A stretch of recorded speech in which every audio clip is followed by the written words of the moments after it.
if we just take God out of it, might there not be something, right, that your scientific beliefs can't explain?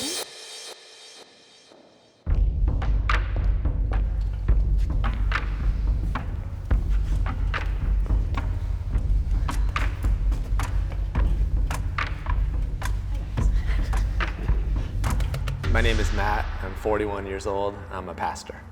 I'm Gil Kay. I'm 40 years old. I am a minister of the Buddhist church.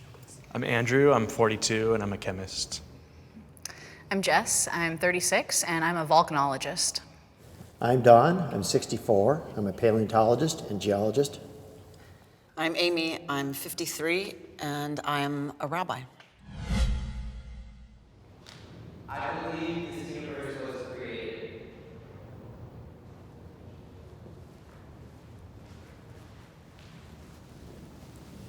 This is literally my greatest fear, that I'd be all alone in this circle. I believe that this world was created. I've placed my faith in a God that is infinitely creative in what He's made. He then deserves my worship and my affection. Seriously, last night I was talking to my wife. I was like, what if there's a question that I'm the only one that agrees to? She's like, just stay where you are. I was like, I don't know. The big problem is that immediately you start talking about creator, and I've battled creationism most of my entire career as an evolutionary biologist and paleontologist. It brings in a whole category of things that violate my rules as a scientist as well. And when I step back from that, especially when I step back from where I started as a religious person when I was younger, I look at this and I say, you know, if anything, what we see now about the universe shows how poorly designed it is and how sloppy it is and how painful it is. And all these things which don't speak to a very benevolent creator, because if anything, it makes him look bad. I don't believe in a supernatural God. I'm a Reconstructionist Jew. For me, I don't rely on a supernatural creator in order to remain astounded at the beauty of this world. It's sloppy. It's the world, right? It's the world. We're sloppy, the world is sloppy, but it's also incredibly magical and worthy of awe and respect. And that it's here is amazing, that we're here is amazing, and I want to live in relationship to that amazement. Science can answer moral questions.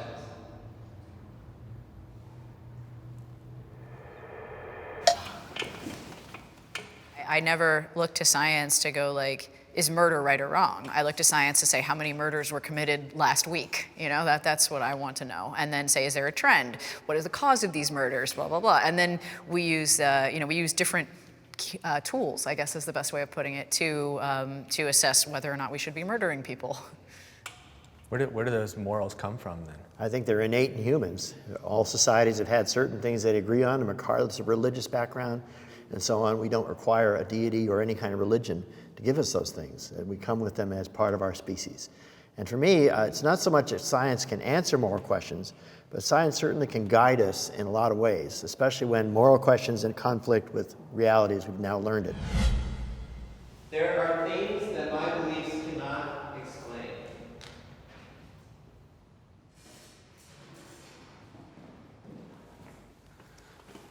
I've got serious gaps in my faith that require a supernatural answer. I mean, I can't understand and fathom the complexities of the universe all on my own. I'm a Christian. At a church service, someone had a hurt shoulder, and they said, my shoulder really hurts, will you pray for my shoulder to get better? I'll be honest with you, I have about 5% faith that that's gonna work out. But I prayed for him, I put my hand on his shoulder, and I said, you know, I want this shoulder to get healed in Jesus' name. And I walked away thinking, oh no, another disappointed person who didn't get healed today. Well, the next morning that person called me and said, you wouldn't believe it, my shoulder feels 100% better.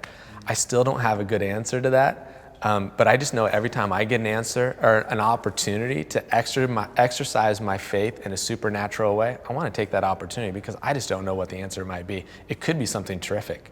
I totally agree with you. I liked you when you said 5%. I pretty much feel the same way, yeah. But in my hometown in Japan, like we have this kind of service to sort of console the spirits in the land. Like when we chant for like an hour, half an hour maybe, then everybody feels, oh, it feels so peaceful. but then I can't quite explain it, like logically. And that's sufficient in that situation. Science is all about understanding what we can understand. And in science, you're pretty much not allowed to even consider the supernatural because it's beyond testable hypothesis. It's beyond anything that you can evaluate in any, what we might call an objective manner. We are comfortable with the idea that we do not know something. And we say we do not know something and that someday we might find the answer or we may not. There's a lot out there that we can't explain, but it has absolutely nothing to do with my beliefs. I was raised Catholic, and I'm just as confused now as I was then about what's really going on. You know, there is this small amount of stuff we can explain. I don't need to have a belief about it. I don't even need to go beyond that and just to decide that it's magnificent and terrifying all at the same time, and just kind of leave it at that. So I think your answer to the question would have been yes. I mean, because I think you might agree that there's stuff that you can't even know to test yet. So maybe there's something beyond scientific theory and proof that we don't even know yet. And I'm not saying God. Okay. If No, we I just agree. take God out of it, might there not be something, Well, certainly, right, that certainly. your scientific beliefs can't explain? That's right, certainly. But also in my philosophy, I don't see any point in putting any kind of supernatural label on it Right, as an so- explanation. It's just Right. not solving the problem. I believe in life after death.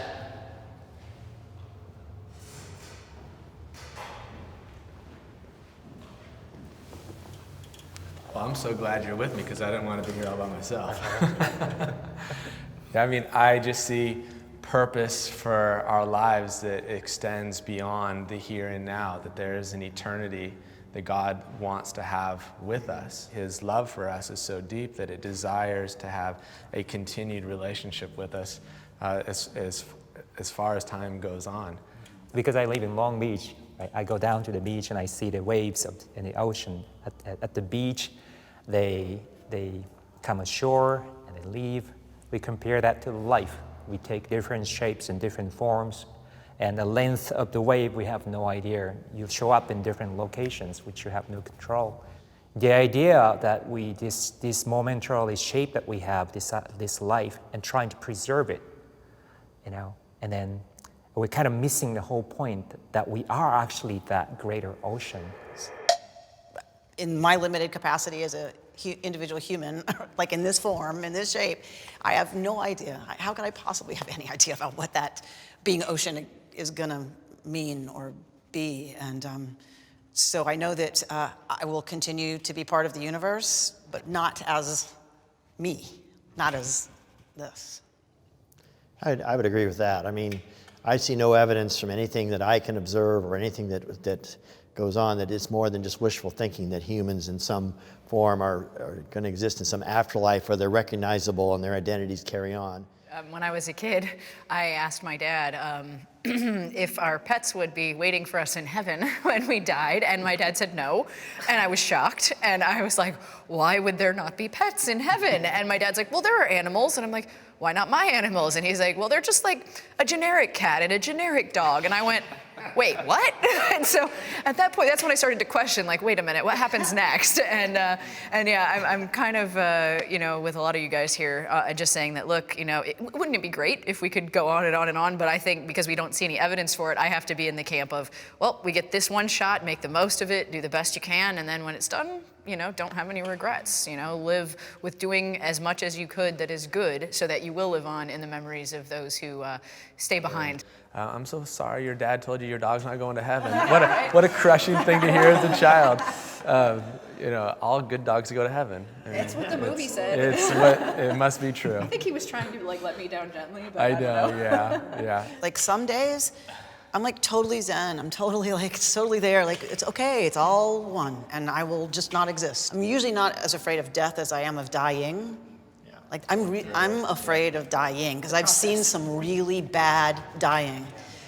I'm very afraid of pain and of you know the process of dying. But I lost both my parents from cancer, so I witnessed both process. My mom died over 30 years ago, and it was painful to witness that my mom kind of health deteriorate. My dad went through the same process. But then he was once writing letters as it just really coincides with Buddhist teachings that I'm having a wonderful day. And I'm really grateful for everybody who support us. We have a saying that every day is, as you say, the greatest day. I can see that, intellectually, I can understand it intellectually, but I just wasn't sure if I could feel if I would be able to say something like that if I'm put in that situation. It's important to question one's own beliefs.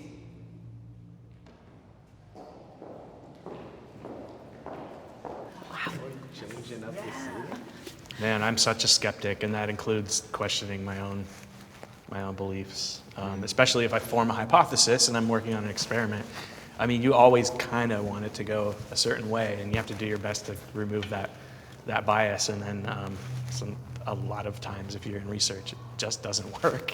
One of the things I tell students, because I work with students a lot with my nonprofit organization, and I tell them, as they're journeying into becoming scientists, and they come from all sorts of different backgrounds, and I just say, look, don't ever work with anyone who's afraid to admit that they don't know something or that they're wrong. Like, those are really important qualities, whether it's in science or any aspect of life. The whole fun in being a scientist is trying to break things. And I actually wanted to start a journal of scientific mistakes so that we could share with each other what went wrong. Because too often we only talk about the successes. And I think it's very valuable to also know what failure is and what it teaches us. And the questioning is such a healthy thing. I always think it's a healthy thing. So whenever I see younger monastics or priests, go ahead and question me or question what you do, and then be okay. And you need to understand intellectually, but at the same time, I want you to understand there are things that's beyond this intellectual understanding.